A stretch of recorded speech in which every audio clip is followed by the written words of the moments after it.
YouTuber that goes by a similar name to this channel that goes on about the various benefits of dual channel memory in his videos.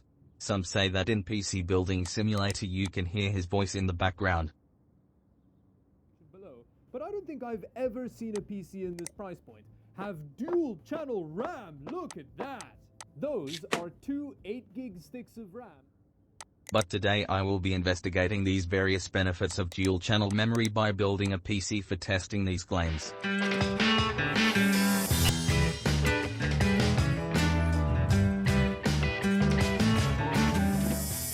This episode was sponsored by, well, my videos aren't popular enough, so I'll have to cut to the chase.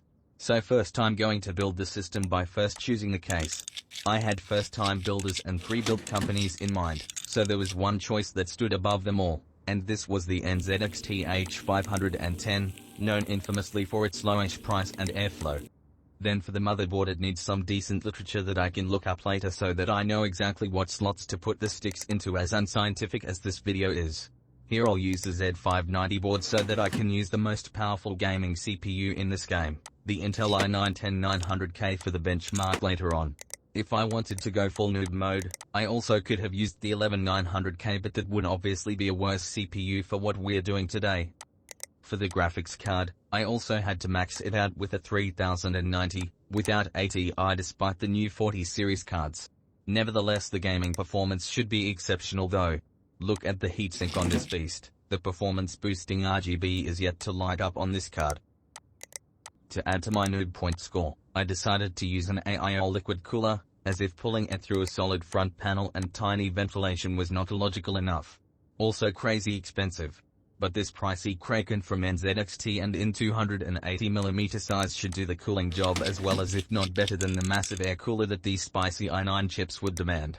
In terms of storage, I treated myself to a fancy PCI Express drive to quickly install all these programs later. If anything, the drive is just expensive considering that there are no games to install in PC Building Simulator.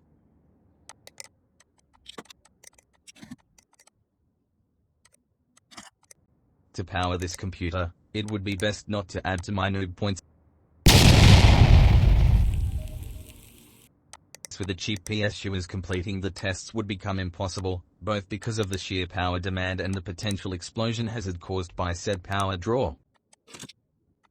Finally, for some reason I put in the singular stick of RAM, but unlike most pre-built companies I decided not to cheap out on this stick, though I needed to find a module in both 16 and 8GB sizes, so I switched to these lovely Corsair Dominator sticks with yet more RGB. For the first boot up, I plugged in all the cables and the USB drive for OS installation. And to avoid adding to the massive pile of noob points, I remembered to activate XMP in the BIOS to make sure that the RAM speed wasn't going to be an extreme bottleneck. After booting into the OS,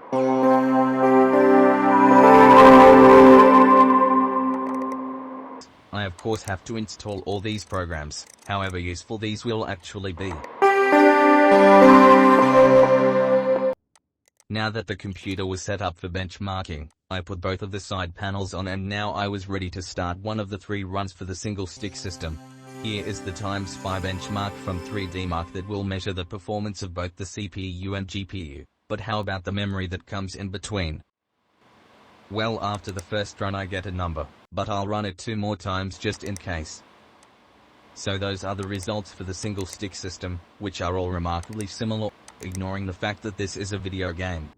Now I had to swap out the single stick for 2 sticks of half the capacity to remove capacity as a factor, but I had to remove the cooler because you cannot just reach under the tubes in this game. Once again, I checked the memory overclock settings and XMP was conveniently automatically applied. So now is the time to make a wallpaper to differentiate the system, as the only visual difference is that there are 2 RAMs instead of 1. So, I get to work in my professional thumbnail and wallpaper production software. As you can see, there was clear room for improvement as I only varied the colors of the text and not the font, boldness, underlining, italics, or strike-throughs. The background could also have been drawn more accurately to the computer at hand. Then I gave a brief description of the yellow outlines that were strictly not to be mistaken for angular slices of toast. My error here, as I could have put some clips on the ends of the memory slots to make them more obvious. Finally, I used the in-game software to change the wallpaper of the system, and here it is. Once again, I started up the benchmark and let it run 3 more times. 1, 2, 3 more times, and now we can compare the results. And the data is in. I doubt that a graph would help much. Obviously, the dual channel memory won every time, making Darwin correct all along, though can we rule out the wallpaper and extra RGB for the extra performance increase? That is yet to be determined. But what is determined is the end of this video, and I'll see you all next week.